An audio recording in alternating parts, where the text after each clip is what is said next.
Jadi kalau saya melihatnya sih kalau pemerintah sekarang baik kita sebelumnya sebenarnya apalagi dengan kondisi oil and gas atau minyak yang udah mulai menurun, kondisi sekarang itu adalah kita gimana caranya maintain produksi, lebih ke arah kita memaintain dan memaksimalkan apa yang sudah ada dibandingkan kita mencari untuk eksplorasi cadangan baru karena resikonya satu besar, dua uang yang diinvestasikan juga besar, jadi tentunya pemerintahan juga ingin melihat sesuatu yang lebih pasti, gainnya mungkin nggak sebesar potensial gain yang kita bisa dapat dari eksplorasi, tapi hasilnya pasti kita bisa dapat. Jadi kita maintain apa yang sudah ada, tarik, kita jadikan itu cadangan kita yang sudah ada.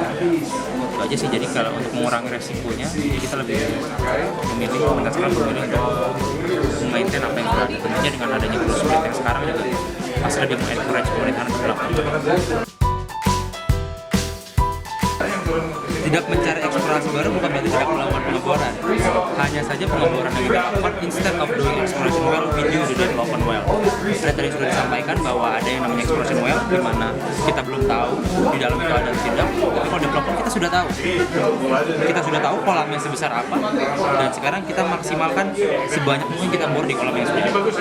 Jadi kita tetap melakukan pengeboran, kita tetap melakukan oil and gas lifting. Hanya saja kita nggak mengambil resiko untuk mencari kolam yang lain, karena kalau kita mencari kolam yang lain, spending kita akan sangat besar. Pengeboran cukup eksplorasi dan pengeboran cukup berbandingan bisa 1:5. Let's say kita melakukan pengeboran sumur development mungkin $10.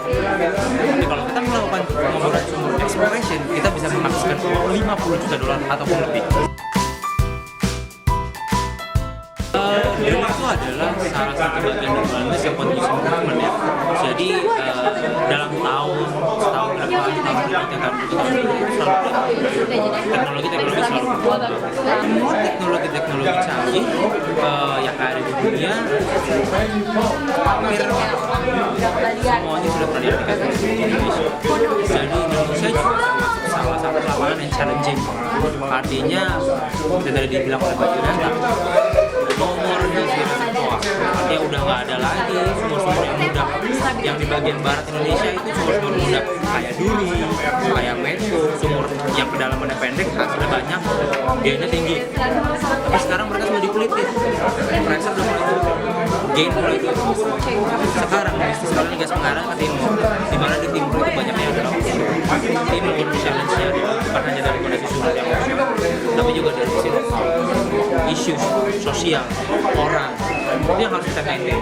Artinya apabila kita mengembangkan oil and gas industri di daerah tersebut, kita harus mengembangkan orangnya juga. Jadi itu yang harusnya challenging saat ini adalah gimana caranya kita tidak hanya mengembangkan sebuah lapangan, tapi juga proyek sosial yang ada di sekitar lapangannya.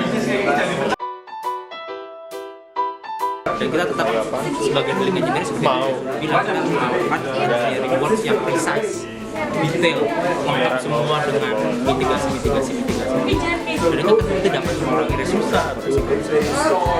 Jadi kita sebagai engineer, kita lakukan yang apa yang kita bisa lakukan dengan baik, yaitu kita bikin engineering work, kita lakukan mitigasi, kita pikirkan semua potensi yang akan terjadi, mulai dari problem kick, A, B, C, D, E, kita pikirkan dan kita pikirkan juga gimana cara memitigasi itu, dan apabila itu terjadi, apa yang kita lakukan. Jadi kita nggak berhenti dengan memitigasi di depan, tapi sampai ini kejadian setelah kita melakukan prevention itu dan sudah terjadi, kita harus seperti apa. Itu yang